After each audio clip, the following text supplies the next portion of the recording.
Hey folks, Matt from artoftheimage.com. Of interest today is that the GH5 is starting to get out into the hands of the public.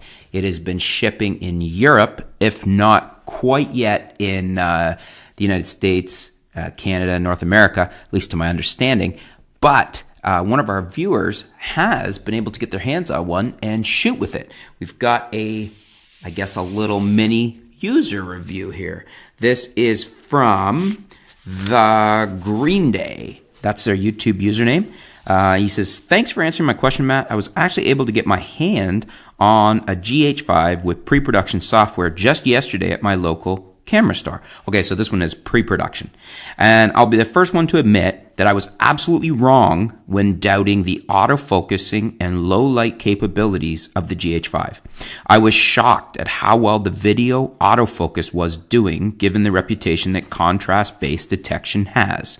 Brackets, if dual pixel autofocus is the epitome of video autofocus at 90 to 100, I'd say the GH5's autofocus is a solid 75 out of 100.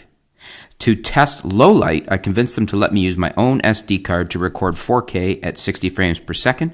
I used the Leica 12 to 60 f2.8 to f4, and again to my surprise, the GH5 performed better than I first thought. To my eyes, video up to ISO 3200 was absolutely usable, depends on what noise level you deem acceptable, and I've had I would have no problem using it for school projects after minor denoising in post. Finally, to say that I stand corrected would be an understatement, and I'm glad because I've just ordered mine. So, that is fantastic, and thank you for your feedback, the Green Day.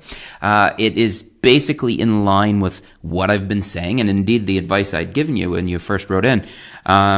What I've seen from Panasonic when I was at the press event, had my hands on it, seen the footage, and from all the footage I've seen, aside from that, very, very impressive camera. In fact, I would say that it's usable to ISO 6400. Again, any preferences or recommendations on ISO usability are obviously subject to the individual user's acceptable limits or levels. You know, it's like sensitivity. Do you deem a car to be fast? Depends what your experience is, what you're used to driving. But the point is the GH5, I would say, is 1 to 2 stops better than anything we've seen in Micro Four Thirds. Probably closer to 1, but still, that's very significant. And I don't mind shooting the G85 or the G7 at ISO 3200. So the GH5 6400 is no problem, especially if your lighting's decent but low.